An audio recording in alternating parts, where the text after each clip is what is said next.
Usually when we talk about getting a medical diagnosis, there is this underlying expectation of precision. Like, it feels kind of like engineering. Right, yeah, like a math problem. Exactly. You fall off a bike, your arm swells up, you go to the hospital, and, they take an x-ray, the image pops up, there's this jagged white line across the bone, and the doctor just points to the screen and says, well, there it is. Yeah, it's entirely binary. Broken or not broken, it's clean, it's objective, and honestly, it's comforting. I mean, human beings love things that can be visualized and categorized and just, you know, neatly boxed up. We really do. But then you step out of that clean binary world and into something like chronic joint pain. You step into the world of systemic inflammation. And suddenly that pristine x-ray machine is, well, it's utterly useless for telling the whole story. Oh, completely useless. We are looking at a diagnostic landscape that is, quite frankly, completely murky. It is the absolute definition of diagnostic muddy waters. Because when you wake up and your hands hurt to close or, your knees ache just walking down a single flight of stairs, it is rarely just one single traumatic event. You didn't just fall off a bike. Right. It's not a single impact. No, it's a cascade. It is a slow, overlapping accumulation of mechanical damage, immune system confusion, and cellular biology just going haywire.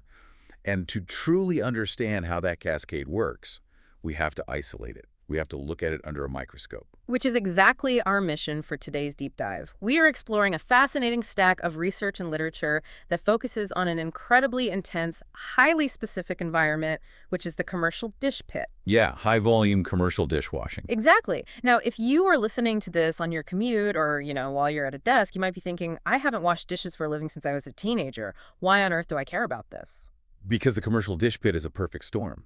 I mean, it's a biomechanical nightmare.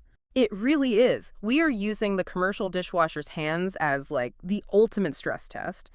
We are going to extract an absolute masterclass on arthritis from this.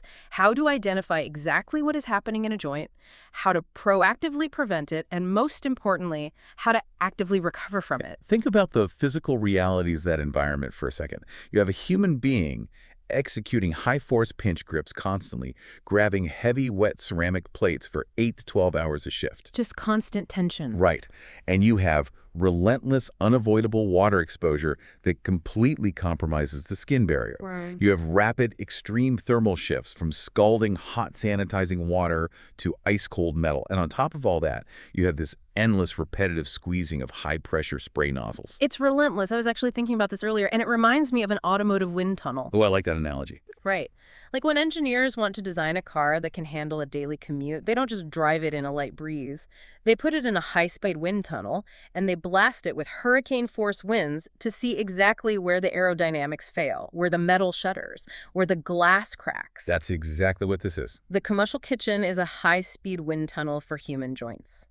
If we can understand how to armor the human body against that extreme environment, then protecting your joints in everyday life becomes an absolute breeze. And that is the crucial takeaway for you listening right now.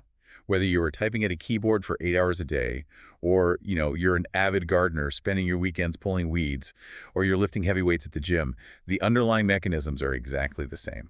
The biology doesn't change. Exactly. How a joint physically breaks down under stress, how systemic inflammation acts like a smoldering fire in your body, and how specific recovery protocols actually heal soft tissue. Those biological rules apply to every single human being. The immense forces in the dish pit just accelerate the timeline. They put the damage and the solutions in high definition so we can actually see them. So if we are going to armor our joints, we first have to understand what is actually attacking them.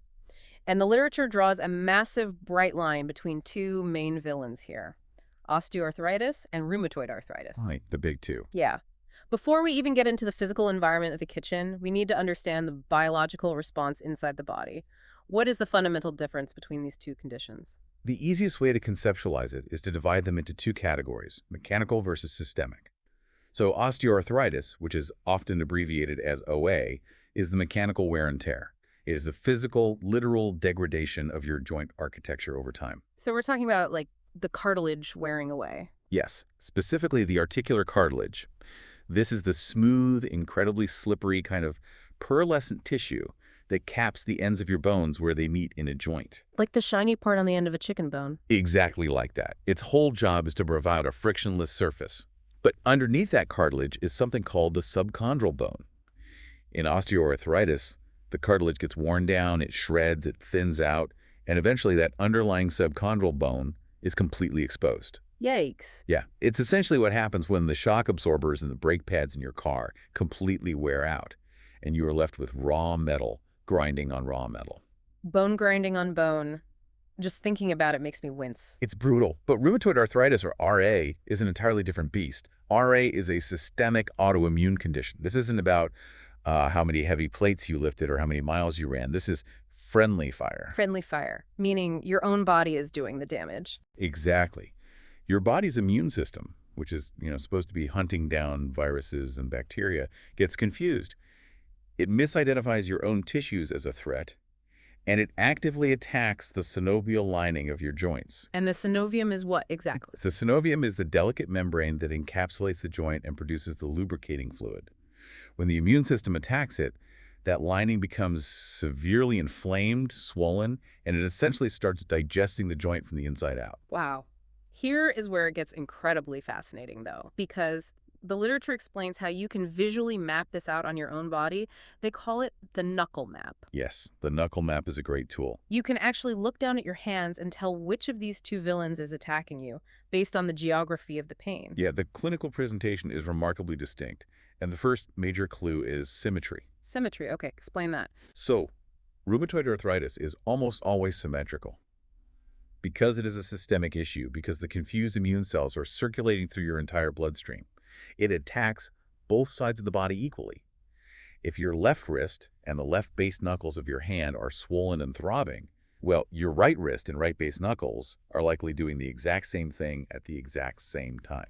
But osteoarthritis doesn't behave like that. It's asymmetrical, right? Precisely.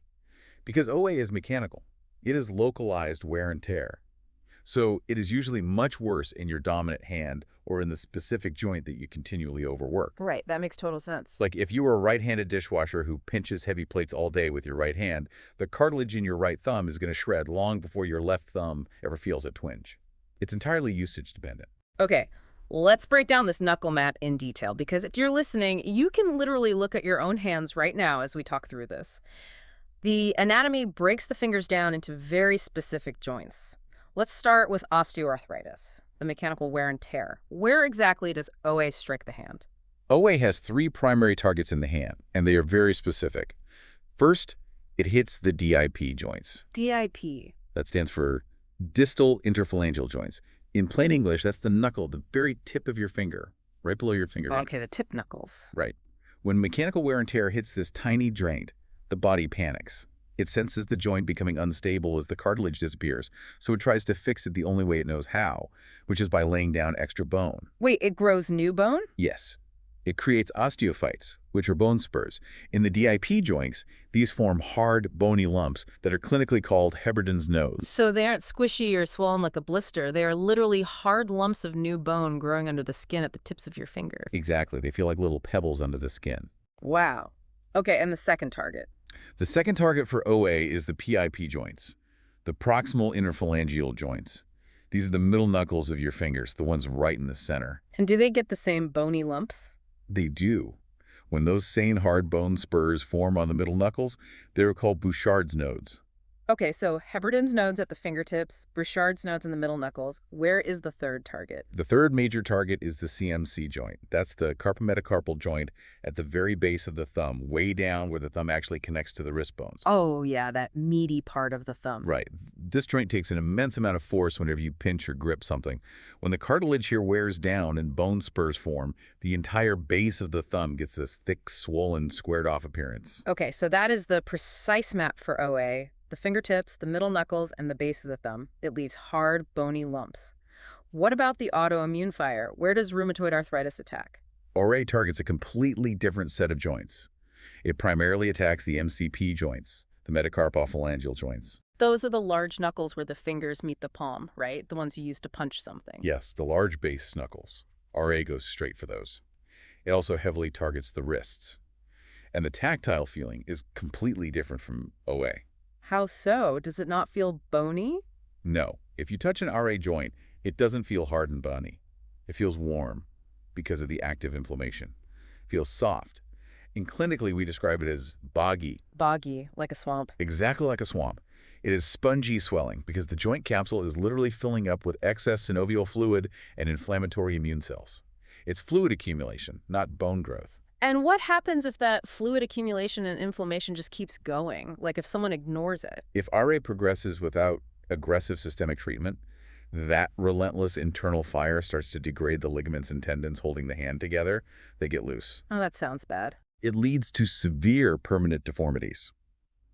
You see something called ulnar drift, where the base knuckles swell so much that the fingers literally detach from their normal alignment and angle heavily outward toward the pinky side of the hand. Just structurally failing. Completely. You can also get swan neck deformities, where the finger joints hyperextend and bend into these unnatural zigzag shapes. That sounds absolutely devastating. It is, but crucially, and this is a massive diagnostic key if you are trying to figure out what's happening to your own hands, rheumatoid arthritis almost never touches the DIP joints at the fingertips.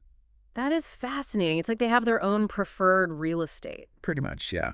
So if your fingertips have hard, bony lumps, you are almost certainly dealing with mechanical wear and tear. If your large base knuckles and wrists are hot and spongy, you are likely looking at an autoimmune condition. You've got it.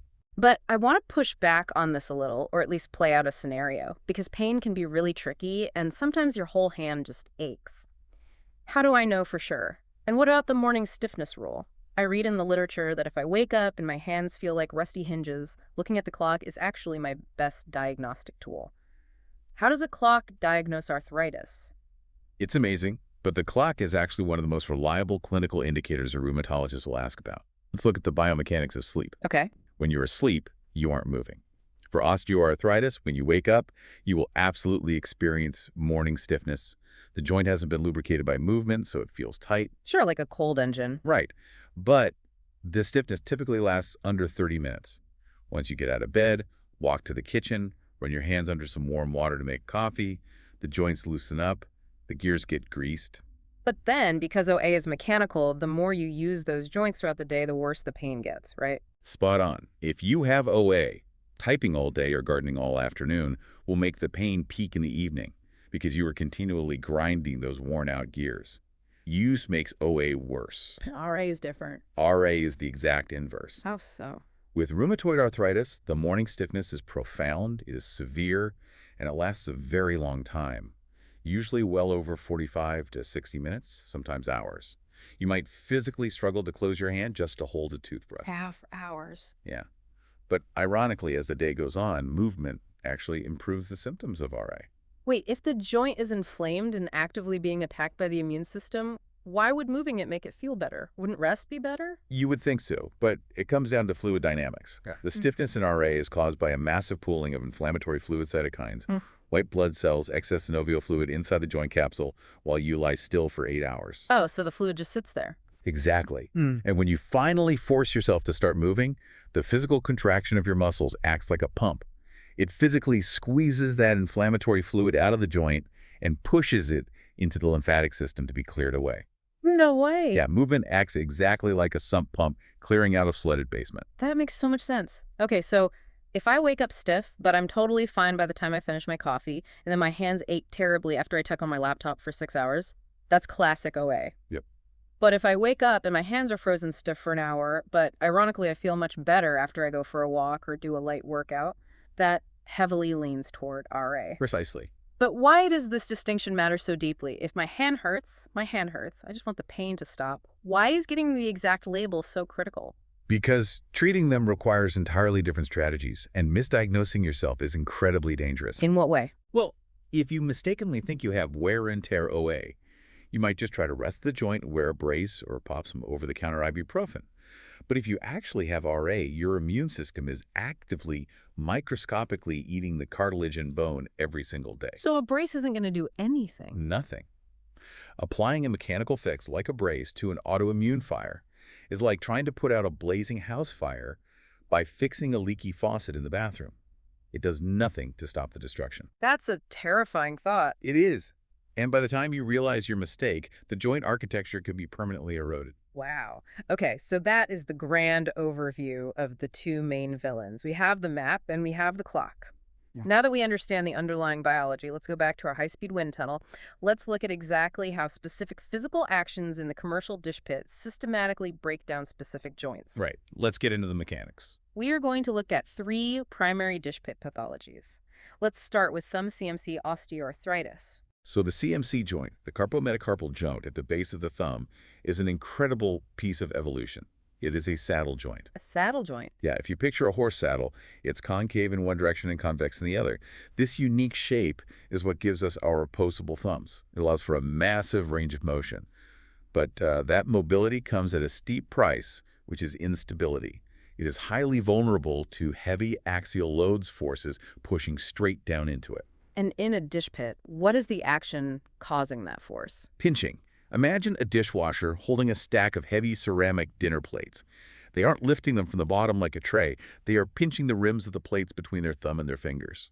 Or think about grabbing a massive, heavy plastic tub full of wet silverware and twisting it to dump it out. The physics of that pinch grip must put all the stress right on that thumb base. Exactly. When you pinch something with your fingertips, the force is multiplied as it travels down the thumb bone into the CMC joint. It creates severe shear force on that small saddle joint. You're basically grinding the cartilage away under immense pressure. And what does that feel like over time? Over time, this results in a deep, throbbing, aching pain right at the base of the thumb. And the most terrifying symptom is a sudden, sharp loss of pinch strength. Like your hand just gives out. Yeah, you might find that you go to open a simple jar of pasta sauce or try to turn a key in a stiff deadbolt and your hand just collapses. The joint can no longer bear weight. Oh, man. That leads right into the second pathology, finger joint OAA, the wear and tear of those middle and tip nipples. This is driven almost entirely by high-pressure scrubbing. Like with a scour pad. Exactly. Think about holding a small abrasive scour pad. You are trying to remove baked-on grease from a metal pan. How do you do it? You press down with your fingertips and scrub rapidly. Just putting all your weight on your fingertips. Right. All the downward force of your arm is being channeled through those tiny PIP and DIP joints in the fingers. You are constantly grinding them together, eventually triggering the body to form those Bouchard's and Heberden's nodes to try and stop the grinding. And the third joint failure is wrist radiocarpal OA. This is where the small carpal bones of the wrist meet the large radius bone of the forearm. What exact motion is destroying the wrist? This is caused by repetitive sideways tilting of the wrist under tension. In biomechanical terms, this is called radial and ulnar deviation. Give me a visual for that. Hold your hand out flat, palm down. Now, without moving your forearm, wave your hand side to side toward your thumb and then toward your pinky. Like you're waving at someone while keeping your arms still. Exactly. Now imagine doing that while holding a heavy, spring-loaded metal pre-rinse sprayer, fighting the tension of a thick rubber hose, and rapidly flicking your wrist back and forth to blast food off plates for 5 hours straight. Ouch. You're just grinding the wrist bones against the forearm bone? Completely. The cartilage between the radius and the carpal bones gets pulverized.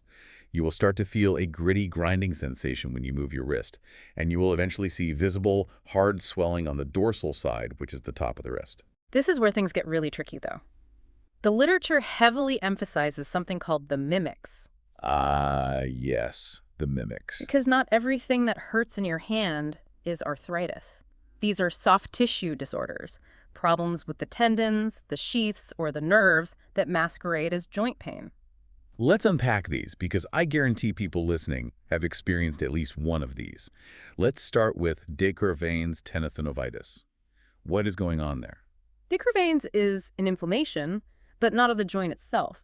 It's an inflammation of the tendon sheath on the thumb side of your wrist. Okay, explain the anatomy there. Let's look at it. You have tendons that run down the back of your thumb and along the side of your wrist.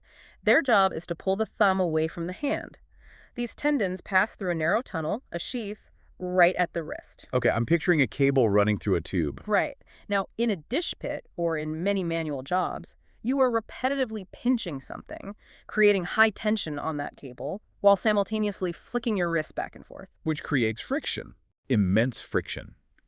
You are essentially taking a tight steel cable and sawing it aggressively back and forth against the inside of a narrow plastic tube. The sheath gets inflamed, it swells up, and suddenly there is no room for the tendon to slide smoothly. And what does that feel like? It creates a highly specific, sharp, screaming pain right along the thumb side of the wrist. It doesn't ache deep in the joint. It burns along the tendon line. And the literature outlines a very specific physical way to test for this at home, right? The Finkelstein's test. How do you do that? You can do it right now.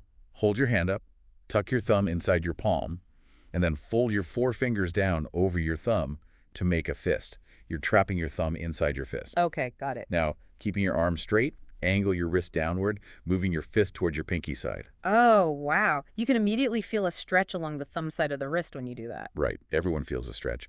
But if you actually have de Quervain's, doing that motion will cause a sharp, shooting, agonizing pain that might make you drop to your knees. Wow. Okay. Yeah, if that test is positive, you are likely dealing with tendon sheath inflammation, not joint arthritis. Okay, what about the next mimic? Trigger finger. The medical term here is stenosing tenosynovitis. Just the sound of trigger finger sounds awful. It is arguably one of the most frustrating conditions you can develop in your hand. This happens when you are continuously gripping and squeezing something like the handle of a spray valve, or a pair of heavy shears, or a drill without a mechanical lock. So you're constantly holding tension. Exactly. You are forcing the flexor tendons, the ones that pull your fingers close, to stay under massive tension for hours. And what happens to the tendon? The tendon gets angry, it gets inflamed, and it develops a localized swelling. It literally forms a small nodule or bump on the tendon itself. Let me throw an analogy at this because this helped me understand it in the reading. It's like a frayed rope trying to pass through a tiny metal pulley. When you have a smooth rope, it glides through the pulley easily. But if that rope gets frayed and develops a knot, every time you try to pull it, that knot smashes into the metal pulley and it snags. That is anatomically perfect. The pulley in your hand is an actual ligament structure called the A1 pulley, located right at the base of the finger in the palm. Okay. When the nodule on your tendon catches on this pulley, it creates resistance. So you go to bend your finger, it resists, and then suddenly the nodule pops through the pulley and the finger clicks and locks in a bent position. Like pulling a trigger on a gun. Exactly. And the worst part is getting it unstuck. Why is it hard to unstick? Because the muscle to open your finger is weaker than the muscle to close it, you often cannot straighten the finger on your own. You have to use your other hand to physically pry the locked finger straight, which causes a painful pop as the nodule is forced back through the tight pulley. Oh, that sounds absolutely miserable. It really is. And the third mimic is carpal tunnel syndrome. This is one that everyone has heard of, usually in relation to typing on a computer. Yes, but it's vastly misunderstood. Carpal tunnel is not joint wear, and it's not tendon friction. It is entirely about nerve compression. The median nerve, right. Right.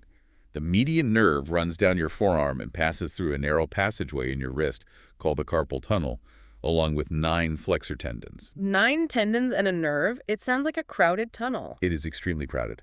When you sustain awkward wrist bending, like holding your wrists at a sharp upward angle while typing, or aggressively scrubbing with your wrists bent, the tendons swell. And since the tunnel is bone. Exactly. The tunnel is surrounded by bone and a rigid ligament, so the tunnel itself cannot expand.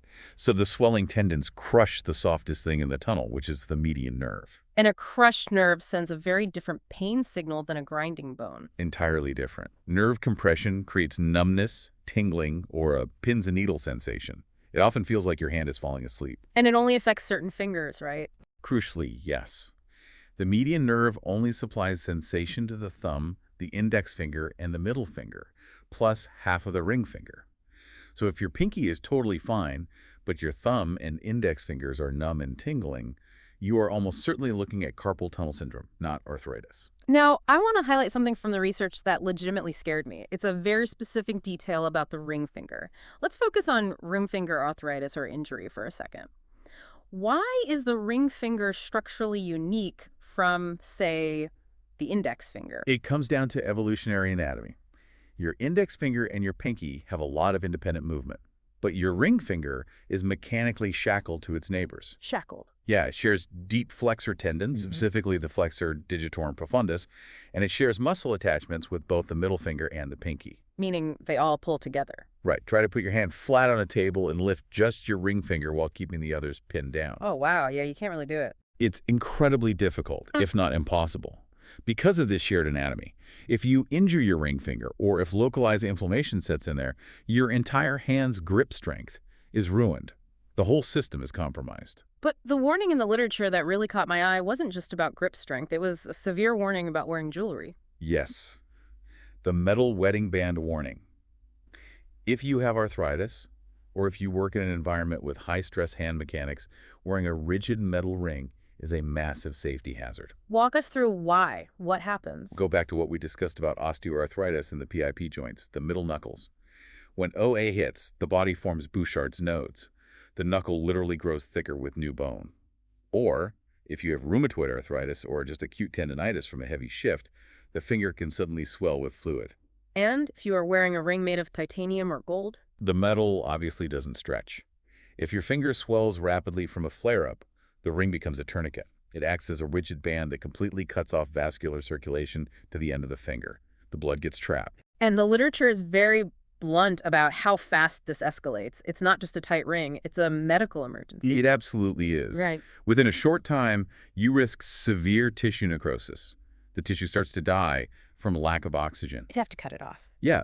The ring often requires emergency cutting with specialized tools in an ER, assuming the metal isn't too hard to cut. The universal recommendation for anyone doing manual labor or managing active joint inflammation is to completely ditch metal rings and switch to flexible silicone bands that will stretch or easily snap if the finger swells. It's such a small detail, just a piece of jewelry, but understanding the underlying biology turns it into a critical safety protocol. Exactly. Okay, so we have deeply explored the battlefield. We know how the joints break mechanically, and we understand the soft tissue mimics that try to fool us.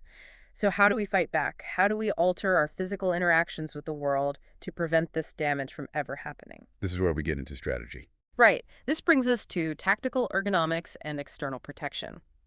If the commercial kitchen is our wind tunnel, how do we build armor to survive it? Let's start with workstation tweaks. The core philosophy here is leverage over grip. Stop pinching. It is fundamentally about biomechanical efficiency and respecting the limits of your anatomy. The small, intrinsic muscles of your hand and those delicate saddle joints and finger knuckles are designed for fine motor control. Right. Delicate stuff. Yeah, they are for writing, picking up berries, threading a needle. They are absolutely not designed for heavy, sustained loading. So if I'm a dishwasher and I have a stack of 20 heavy plates to move, You cannot pinch them. You need to change the geometry of how you lift. Instead of generating force with your fingertips, you need to slide your hands completely under the stack. Use flat, open palms. or what else could you do? Or even better, lock your wrists straight and scoop the stack up using your forearms. I see. You are bypassing the hand completely. You are transferring the physical load from a tiny, fragile joint at the base of your thumb to the massive, powerful muscles of your forearm, your biceps, and your shoulder. Exactly. You let the big muscles do the heavy lifting. And the same exact principle applies to scrubbing. How so? If you are holding a tiny steel wool sponge, all the downward force is being generated by your fingertips pressing into the metal, grinding those DIP joints. So what's the ergonomic fix? You use a brush with a long, thick handle. The thick handle means you don't have to pinch. You can use a gross motor grip, wrapping your whole hand around it. Like holding a tennis racket. Exactly. And the long handle acts as a lever. It allows you to lock your wrist and elbow and engage your shoulder and latissimus dorsi muscles, your back muscles, to push down. You are saving your finger joints by recruiting your lats. And beyond how you move your body, upgrading the actual equipment is huge. We talked about the agony of trigger finger from constantly squeezing a spray valve. How do you solve that? The literature specifically advocates for eliminating trigger squeezing entirely by using locking spray valves. There are specific commercial models cited, like the TNS Brass B0108 or the Helholm pre-rinse sprayer. What makes them different from like a normal garden hose nozzle? They have built-in mechanical hold-down rings or one-handed trigger locks. You squeeze the handle exactly once, you flip the metal lock into place, and the water stays on. Taking the tension off the flexor tendon. Completely. Your hand goes from actively fighting a heavy metal spring, which is what causes the tendon nodule to form, to simply guiding the nozzle. The active muscle contraction drops to zero. Now, it's not just the hands taking a beating. The environment affects the whole body. The research highlights the importance of anti-fatigue drainage mats. Things like the Gridman or the Chill Scream Nye rubber mats. Why are these so critical for joint health? Because in the physics of walking on hard surfaces, standing on wet, unforgiving concrete or ceramic tile sends microscopic mechanical shock waves straight up through the calcaneus bone in your heel. And those travel up the leg. Yeah, these shock waves travel right up the kinetic chain into your knees, your hips, and your lumbar spine. And doing that for 8 hours a day just compresses all those joints. It relentlessly grinds the cartilage. Thick rubber cushioning mats, especially those with hexagonal drainage holes that compress and rebound under your weight, act as external shock absorbers. Like sneakers for the floor. Exactly. They absorb the kinetic energy of your footsteps so your knees and lower back don't have to. It is systemic load reduction. Let's talk about the actual physical armor worn on the hands. Glove layering. When people think of washing dishes, they picture those big, floppy, yellow, unlined rubber gloves. But the research is adamant. Never, ever use unlined rubber gloves in a high-stress environment. Why? Unlined rubber is essentially a trap, especially in a hot, wet environment. First off, a thin layer of rubber offers absolutely no impact protection against heavy plates. But more importantly, rubber doesn't breathe. It is entirely impermeable. So your hands sweat inside the glove. Profusely. You are working in a hot kitchen with hot water. Your hands sweat, and that sweat is completely trapped against your skin inside the rubber casing. When your skin stews in its own sweat for hours, you get a condition called skin maceration. Is that when your skin gets all pruned and white, like you've been in the bath too long? Yes, but on an extreme scale. The stratum corneum, the protective outer layer of your skin, breaks down. It becomes waterlogged, incredibly soft, and structurally weak. And why is that dangerous? Because in that state, it is highly vulnerable to microabrasions, fungal infections, and most dangerously, chemical burns. So what is the scientifically backed solution? You have to use a multi-layer system. You decouple the moisture management from the chemical protection. You start by putting on a moisture-wicking seamless cotton liner. The research explicitly mentions brands like the Alloderm seamless cotton gloves. What does a cotton liner actually do? It acts as a sponge. It absorbs the sweat from your hands, pulling the moisture away from your skin and preventing maceration. Furthermore, the woven cotton acts as a vital micro-cushion. It absorbs the high-frequency vibration and friction of scrubbing, preventing blisters. Okay, so you have the cotton liner on. Then what? Then you slide the heavy-duty outer glove over the cotton. The literature points to heavy-duty options like the Sanjamar 17-inch neoprene shell or thick CFS brands nitrile gloves. And those provide the barrier. Right. These outer shells provide the impervious chemical barrier. They offer heat resistance, some up to 185 degrees, and they have textured diamond grip palms. Which means you don't have to pinch as hard to hold onto a slippery, soapy plate. The glove does the gripping for you. Exactly. It reduces the muscular force required to stabilize a wet object. You mentioned the chemical barrier, and we have to pause and touch on this because the research has a massive section on chemical warfare in the kitchen. We aren't just talking about getting a little dry skin from dish soap. No, absolutely not. The commercial chemicals used in industrial sanitation are violently concentrated. What are we actually dealing with? First, you have alkaline detergents and heavy degreasers. These are designed to break down baked-on fats. They have a pH often over 12. If they get onto unprotected, macerated skin, they cause severe chemical burns through a biological process called saponification. Saponification, doesn't that mean turning into soap? Yes. Highly alkaline chemicals literally react with the lipids, the natural fats, in your skin cells and melt them into soap. It dissolves your skin barrier on contact. That is horrifying. And then there are the acidic chemicals, right? The dilimers. Right. Dilimers are strong acids used to dissolve the hard water scale and calcium buildup inside the dish machine. They are safe if used properly, but they represent an extreme respiratory hazard if they are mishandled. The research highlights a specific critical incompatibility here. What happens if an acidic dilimer accidentally mixes with a chlorine-based sanitizer like commercial bleach? The acid lowers the pH of the bleach, which triggers a rapid chemical reaction that releases lethal chlorine gas. We are talking about literal World War I trench warfare gas spontaneously created in a restaurant kitchen because someone didn't rinse out a bucket. Exactly. The gas rapidly fills the lungs, causing acute respiratory distress syndrome, fluid buildup, and massive systemic inflammation.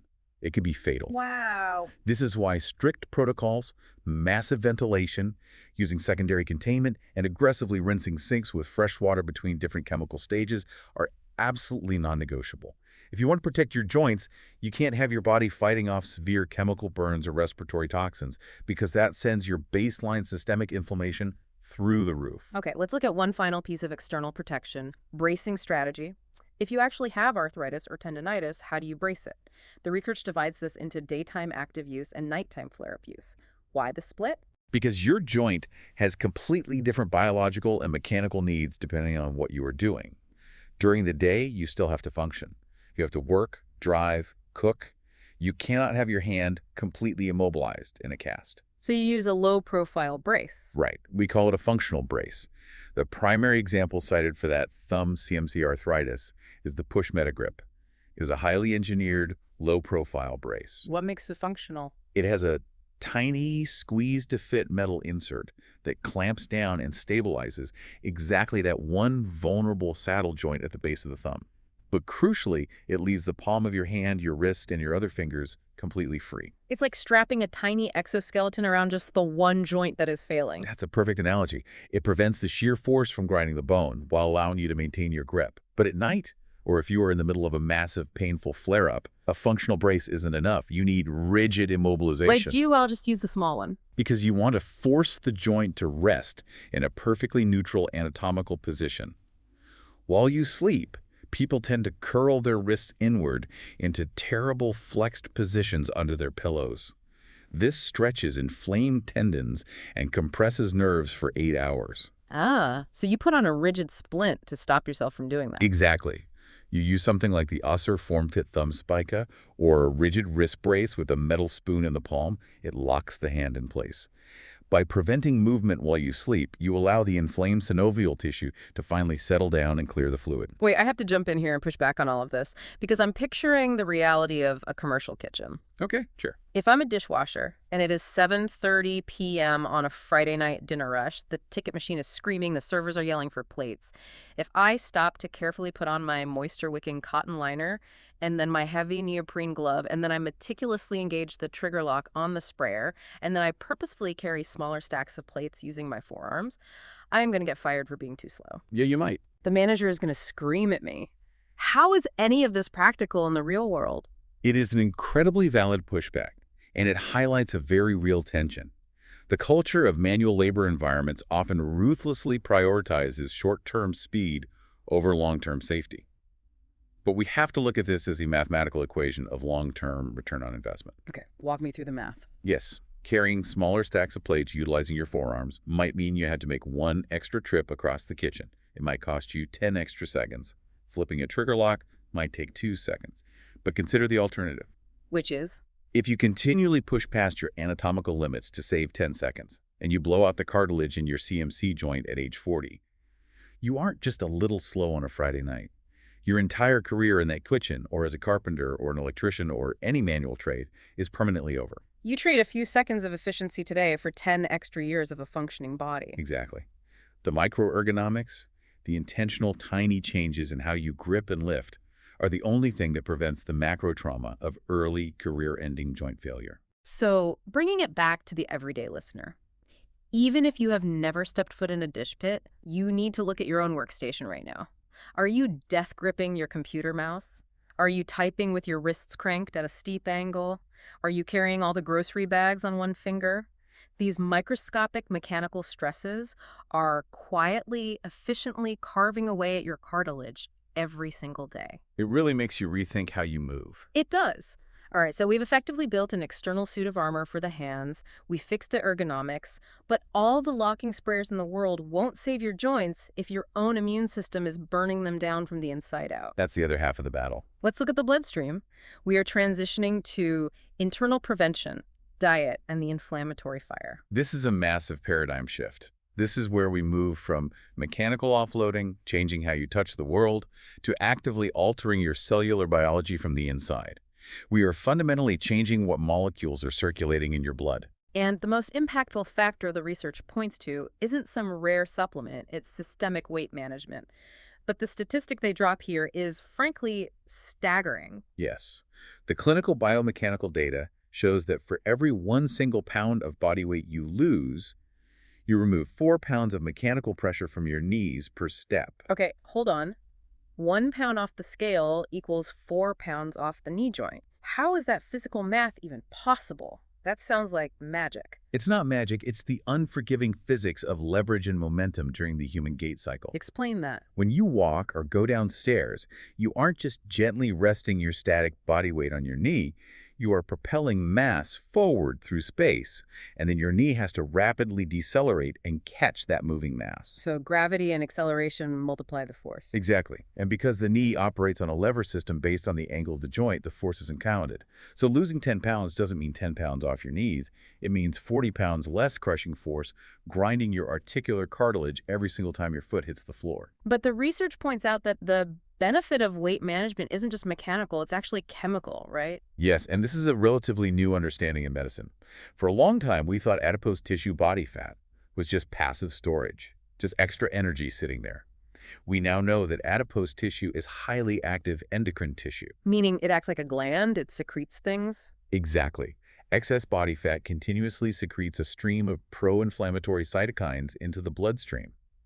Specifically, molecules called TNF-alpha, which is tumor necrosis factor alpha, and IL-6, interleukin-6. What do those molecules actually do when they reach a joint? They act as chemical messengers that signal the body to maintain a state of chronic alarm. When they enter the synovial fluid of a joint, they actively accelerate the enzymes that degrade cartilage. Wow. So carrying excess weight doesn't just crush your joints mechanically, it literally bathes them in a chemical solvent that dissolves them from the inside. That is a wildly different way to think about weight. Okay, so how do we eat to put out this chemical fire?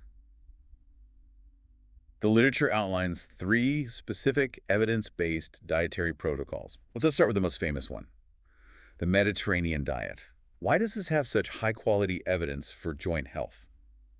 Beyond the obvious benefits of whole foods and fish, a massive part of the magic in the Mediterranean diet comes down to one specific ingredient, which is high-quality extra virgin olive oil. Olive oil. Seriously? Yes, because true extra virgin olive oil contains a unique natural phenolic compound called oleocanthal. Okay, here is where it gets incredibly fascinating. It really is. Oleocanthal shares the exact same pharmacological mechanism of action as ibuprofen. Wait, olive oil acts like an NSAID? Yes, it is a natural COX inhibitor. Yeah. Inside your body, when there is inflammation, enzymes called cyclooxygenase CoX-1 and CoX-2 produce inflammatory molecules called prostaglandins. Okay, and ibuprofen stops that. Right, ibuprofen works by blocking those COX enzymes. Oleocanthal does the exact same thing. It physically suppresses the enzymes that drive the pain and swelling cascade. So by eating a diet heavy in high-quality olive oil, you are essentially microdosing a natural, food-based anti-inflammatory drug with every single meal without destroying your stomach lining. Precisely. It keeps the baseline inflammatory fire constantly suppressed.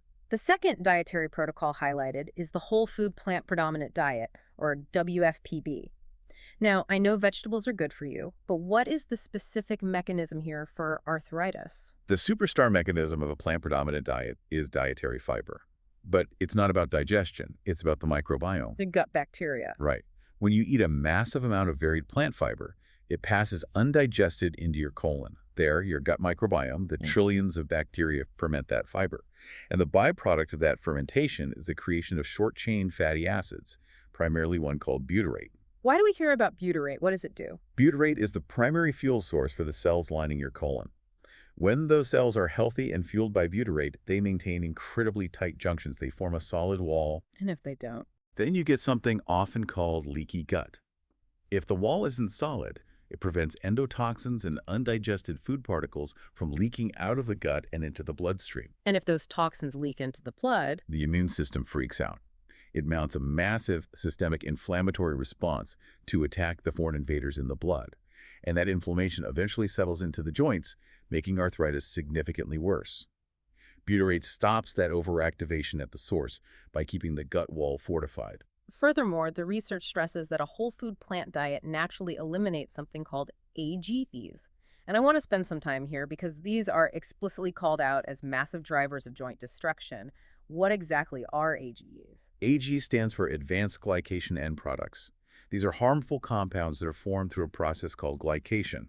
This happens naturally when proteins or fats chemically bind with sugar in your bloodstream. So high blood sugar causes this? Yes, but you also consume them directly from your diet. AGs are formed in massive quantities when you cook foods, especially meats and fats, at very high dry heat. Like grilling or frying. Exactly. Think about the Maillard reaction. Deep-fried foods, heavily charged steaks on a grill, crispy bacon. The browning process creates immense amounts of AGEs. I want to use an analogy here to help visualize why this is so bad for our joints. Consuming a diet high in these charred, deep-fried, advanced glycation end products is like pouring hot liquid plastic directly into your bloodstream.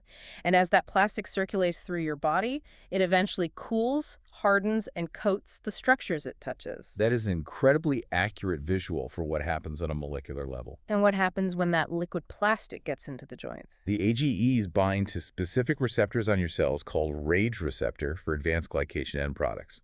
When they bind to the collagen networks inside your joint cartilage, they cause cross-linking. Like a literal chemical glue. Yes, they take the flexible, bouncy collagen fibers and they chemically glue them together. Stiffening the plastic. Exactly. The cartilage loses its elasticity. It becomes brittle, stiff, and highly prone to mechanical shredding. It turns your shock absorbers into brittle glass. So the next time you are grilling a steak in your backyard, you have to realize that the delicious charred crust is literally introducing compounds that will stiffen the cartilage in your knees and hands. Okay, the third dietary protocol is the ketogenic diet, which the literature notes has emerging powerful evidence for osteoarthritis. How does eating a diet of high fat and virtually zero carbohydrates help a swollen joint? First, by eliminating carbohydrates, you eliminate rapid glucose spikes. No glucose spikes means no insulin spikes, and chronically high insulin is a known driver of inflammatory cascades. But the real magic happens when you enter nutritional ketosis. When your liver starts burning fat for fuel. Right. When you're in ketosis, your liver produces a specific ketone body called beta-hydroxybutyrate, or BHB. BHB. Yeah. BHB isn't just a fuel source for your brain. It acts as a highly potent signaling molecule. It is a very special biological parlor trick. It physically enters your cells and directly blocks something called the NLRP3 inflammasome. All right, we need to break that down. What is an inflammasome? Think of the inflammasome as a cell's internal panic button. When the cell detects stress or damage, the inflammasome complex assembles and presses the panic button, which causes the cell to spew out highly inflammatory cytokines into the surrounding tissue, causing massive swelling. And the ketones stop this. Yes. Beta-hydroxybutyrate literally blocks the assembly of the inflammasome. It physically prevents the cell from pressing the panic button. The result is a dramatic, rapid reduction in joint swelling and systemic inflammation. That is incredible. Diet truly is biological programming. Now, let's drill down into the specific micronutrients the research highlights. We've got 5 heavy hitters here that you can get from food or targeted supplementation. First up, omega-3 fatty acids, specifically EPA and DHA. We hear about fish oil constantly for heart health, but what is it actually doing inside an arthritic joint? It's a battle for cellular real estate. Every cell in your body is surrounded by a cell membrane made of fats. Your body builds those membranes out of whatever fats you eat. If you eat a standard Western diet heavy in seed oils, soybean oil, corn oil, your cell membranes are packed with omega-6 fatty acids, specifically arachidonic acid. And omega-6 is inflammatory. Highly. When your body sustains an injury, an enzyme cuts those fatty acids out of the cell membrane to create signaling molecules. If it cuts out omega-6s, it creates highly inflammatory leukotrienes that cause pain and swelling. So how do omega-3s fix that? By physically displacing the omega-6s. When you consume high doses of EPA and DHA from fish or algae, they literally replace the arachidonic acid in your cell membranes. Oh, they just take over the space. Right. So when the body needs to respond to stress, it pulls omega-3s instead. And when it metabolizes omega-3s, it doesn't create inflammatory molecules. It creates a specialized class of molecules called resolvins. Resolvins, because they resolve things. Exactly. Resolvins actively resolve tissue swelling. They don't just passively block inflammation like a drug. They actively turn on the body's clearing and healing phase. They tell the immune system the threat is gone, clean up the fluid, go home. Number 2 on the micronutrient list is vitamin D3. The clinical target cited in the research is maintaining a blood level of 40 to 60 nanograms per milliliter. Why is this specific range so crucial for joint health? Because vitamin D isn't really a vitamin in the traditional sense. It is a powerful steroid prohormone. And crucially, immune cells, specifically the macrophages and T cells that are responsible for driving the autoimmune joint destruction and rheumatoid arthritis, have vitamin D receptors directly on their surface. So vitamin D acts like an off switch for the immune system. Yes. Adequate levels of D3 actively modulate the immune response. It inhibits those T cells from going rogue and attacking your own cartilage. If you are deficient, your immune system loses its regulatory brakes, and autoimmune fires rage out of control.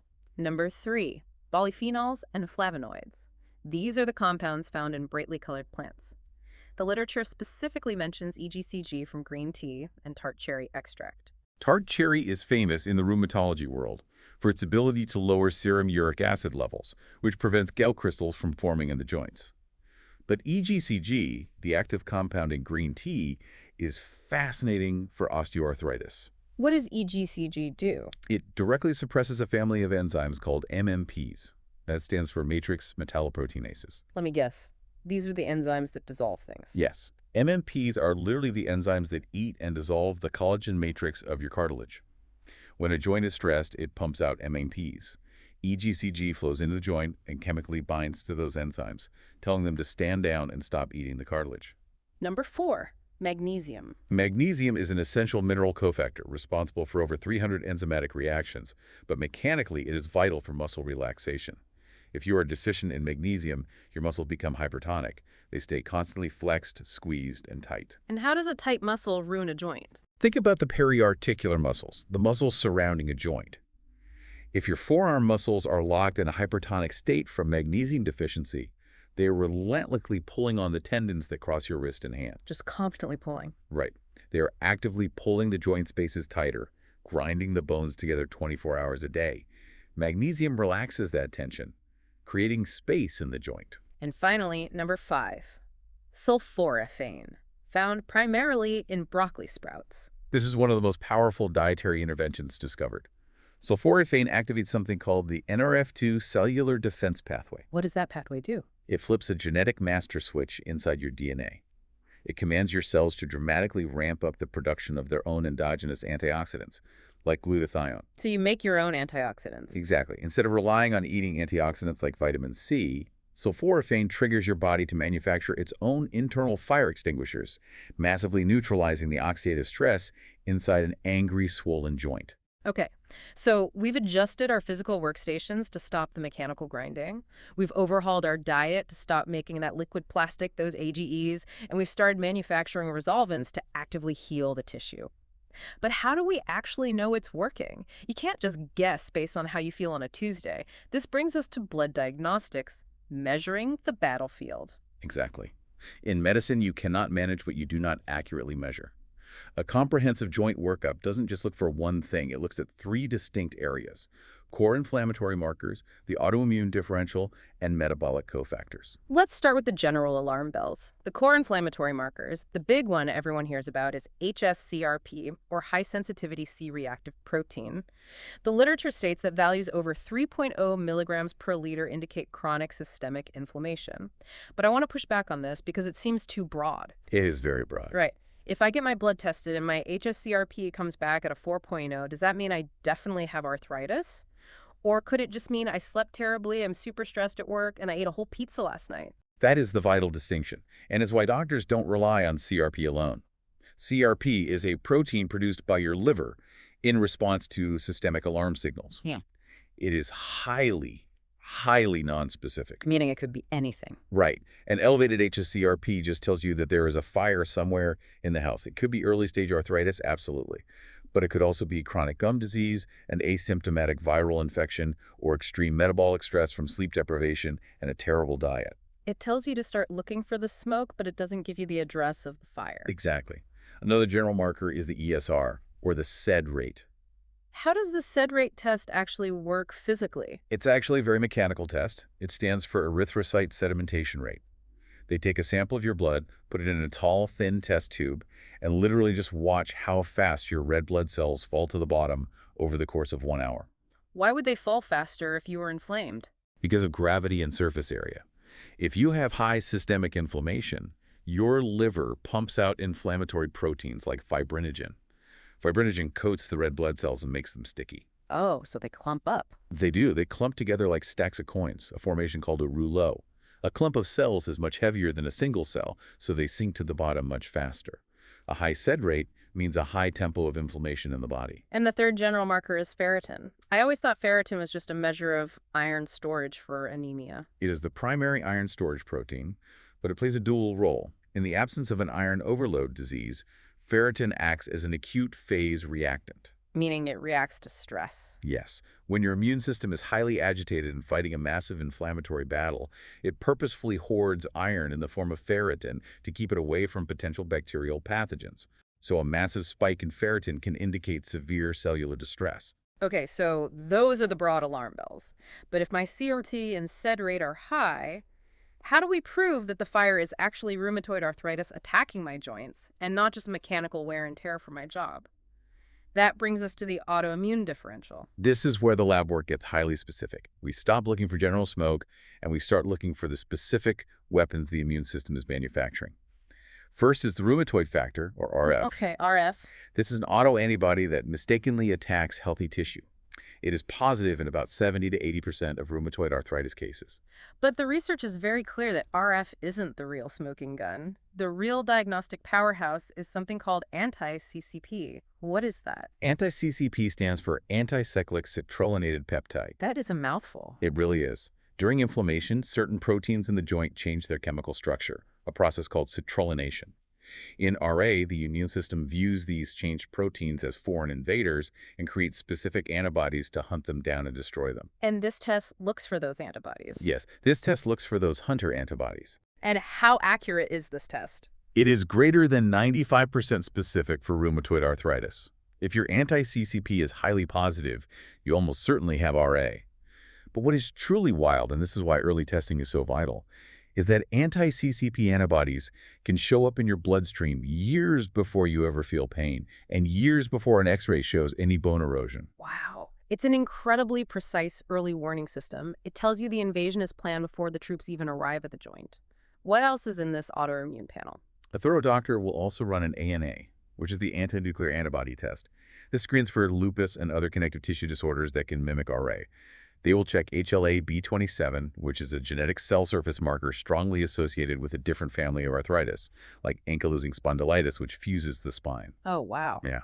And finally, they must check uric acid levels. Uric acid is the driver of gout, right? Yes. Uric acid is a waste product from digesting purines in food.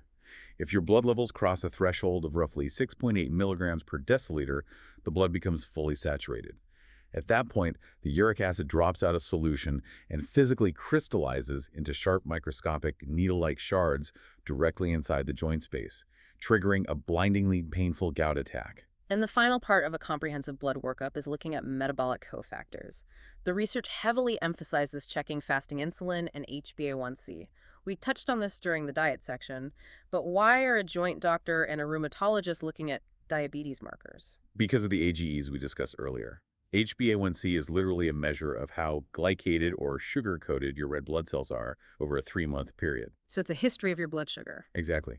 If your HbA1c is high, it proves that your blood sugar is chronically elevated. If your blood sugar is high, you are constantly cooking your own collagen in real time, creating that liquid plastic that stiffens the joints.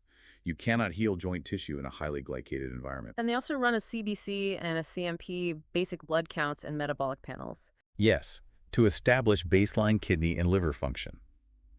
If you were diagnosed with arthritis, you will likely be prescribed strong NSAIDs or powerful disease-modifying anti-rheumatic drugs, DMARDs, like methotrexate. And those affect the organs. Heavily. These drugs are cleared through the liver and kidneys. You have to prove your organs have the capacity to handle the toxic load of the medication before you start taking it. Okay, we are in the home stretch of this masterclass. We've diagnosed the damage, we've adjusted the external ergonomics, we've cooled the systemic internal fire with our diet, and we've tracked it all with precise blood work. This brings us to the final phase, the recovery playbook.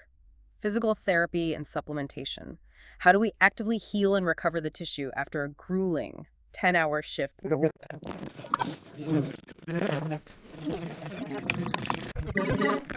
Immediate tool utilizes extreme temperature changes to physically manipulate blood flow and fluid dynamics in the tissue. The literature gives very specific timing for this. It says to use heat before you work and cold after you work. Let's break that down.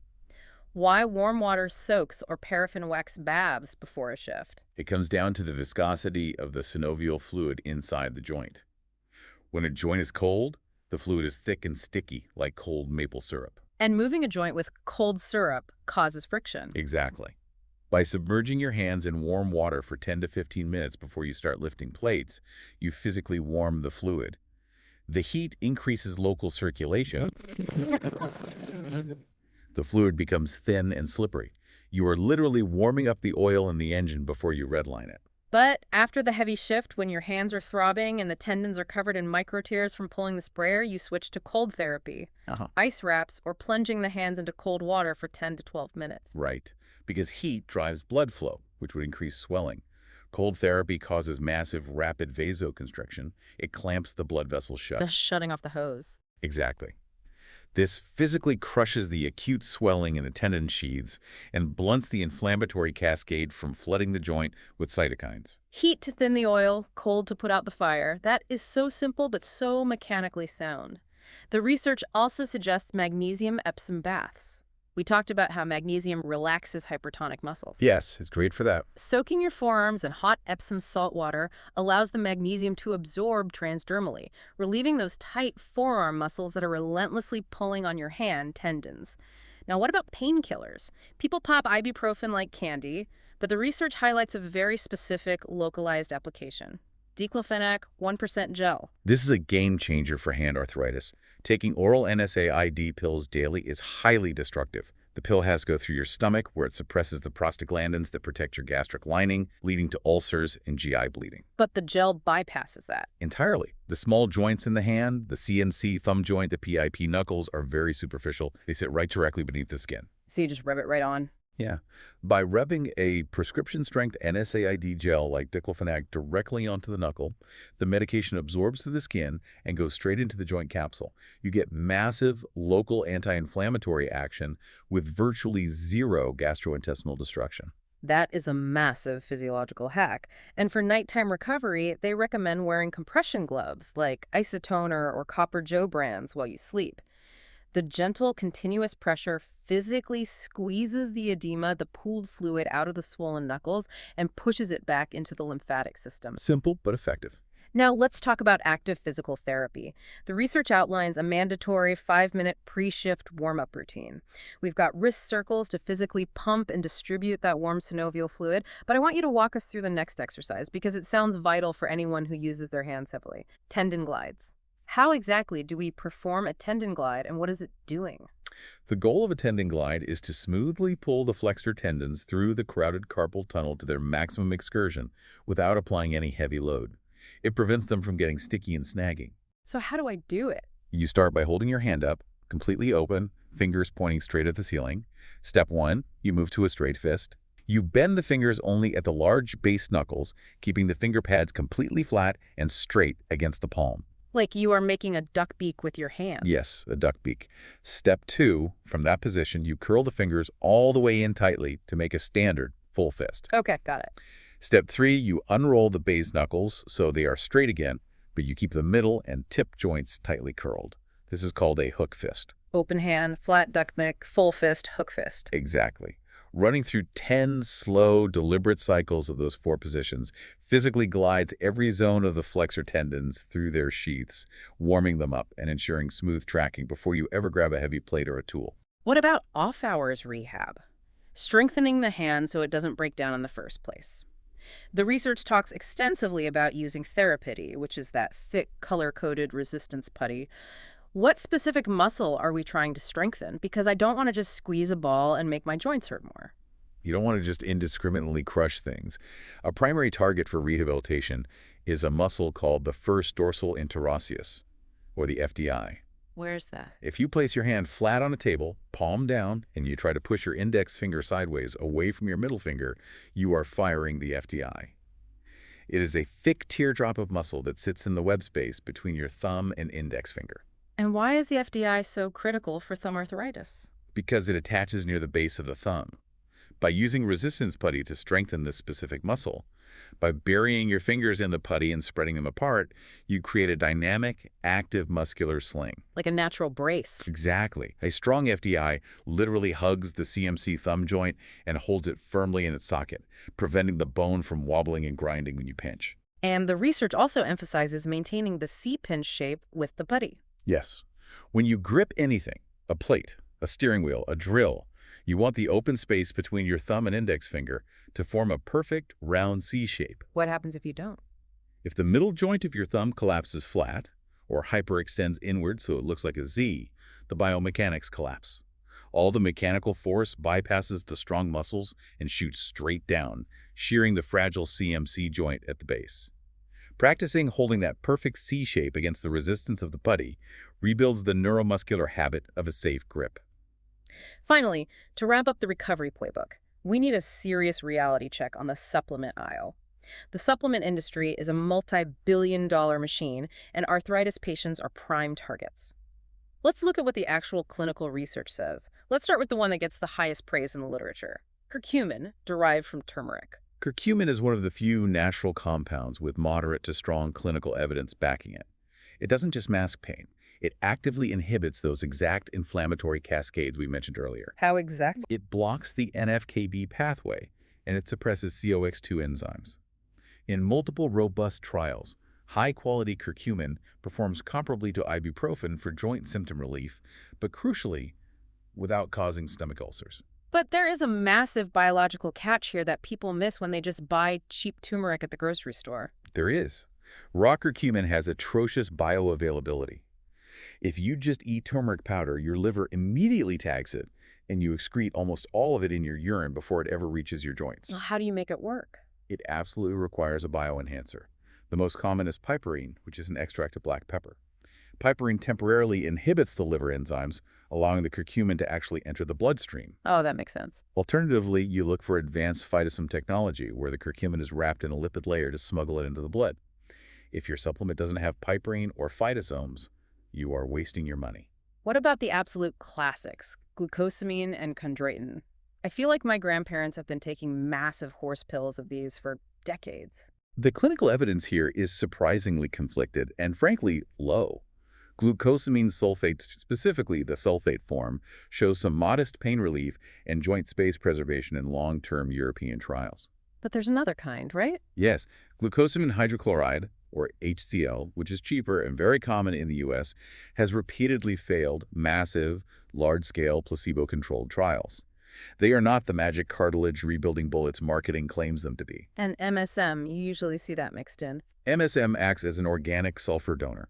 It has low evidence. It can provide some short-term improvements in physical mobility, likely by reducing oxidative stress, but long-term data proving it actually saves or regrows cartilage is entirely lacking. There's one emerging supplement mentioned in the research that operates on a completely different mechanism, undenatured type 2 collagen, or UC2. This one is profoundly fascinating.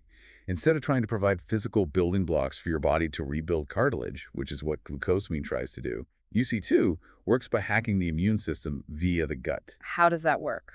It relies on a process called oral tolerance.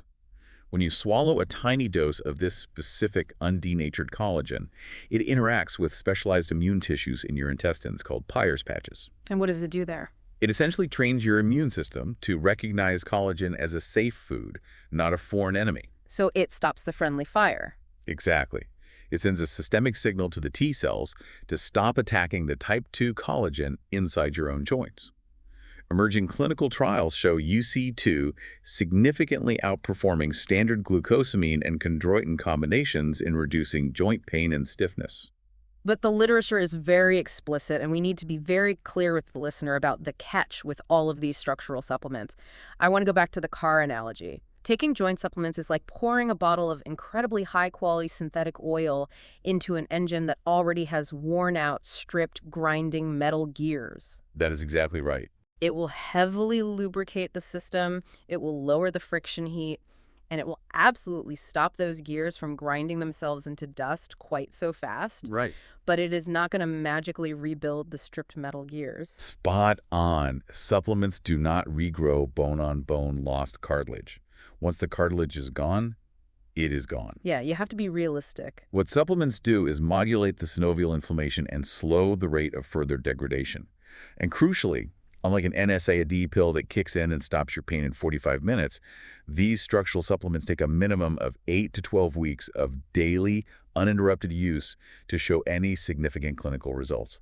You have to be patient, and you have to be consistent. All right, let's pull all of this together. We have been on an absolute massive journey today. We started in the extreme hostile wind tunnel of the commercial dish pit, respecting the intense biomechanical forces that can break a human hand. Right, the ultimate stress test. Exactly. We mapped out the distinct battlegrounds, learning how to tell the difference between the mechanical wear and tear of osteoarthritis and the systemic autoimmune fire of rheumatoid arthritis just by looking at our knuckles and watching the clock. We looked at the sheer physics of specific pathologies, how pinching heavy plates destroys the saddle joint at the thumb base, and how repetitive triggers snag the flexor tendons and create pulleys. And we built an external suit of armor by emphasizing leverage over grip, deploying locking spray valves, utilizing anti-fatigue mats, and implementing proper multi-layer glove systems to prevent skin maceration and catastrophic chemical burns. We then went deep internal, learning how to starve the inflammatory fire from the inside out.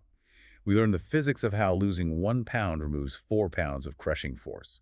We utilized the ibuprofen-like effects of oleocanthal and olive oil. We fortified our gut with fiber, and we cut out the AGEs, that liquid plastic created from high-heat cooking that cross-links and shatters our collagen. We learned how beta-hydroxybutyrate blocks the cellular panic button, and how omega-3s deploy resolvins. We learned how to read our own blood to measure the battlefield, tracking the general alarms of HS, CRP, and SED rate, and hunting for the highly specific early warning radar of anti-CCP antibodies. And finally, we built a comprehensive recovery playbook utilizing the fluid dynamics of contrast therapy, targeted topical gels to save our stomachs, tendon glides, putty strengthening for the FDI muscle sling, and the honest biological truth about joint supplements. The core realization that emerges from all of this research is that joint health is absolutely not passive. There really isn't. It's not something that just happens to you as you age, and it's not just about resting on the couch when you hurt. It is a highly active, daily, systemic combination of leveraging your body mechanics, deploying strategic bracing, rigorously tracking your internal biomarkers, and fueling your cellular biology with an anti-inflammatory diet that stops the destruction. Which brings us to our final thought. Yes, the dish pit is an extreme example, but it highlights a profound, undeniable truth about the human body. If something as seemingly simple as the friction of an unlined rubber glove, or the tension of a spray handle spring, or the angle you hold a ceramic plate can fundamentally, permanently alter the bone structure of your hand over time, what other daily, repetitive, microscopic interactions in your life are quietly reshaping your skeleton right now? This is a sobering thought. Think about the angle of your neck as you stare down at your phone screen for 4 hours a day. Think about the specific drop of the soles in the shoes you wear to work. Think about the exact repetitive way you loop the heavy grocery bags around your fingers every Sunday. You are not a static object. You are a biological machine that adapts to stress. You are sculpting your joints, carving your cartilage, and altering your bone structure every single day with every microscopic movement you make. Your environment is always holding the chisel. It is time for you to take control of it.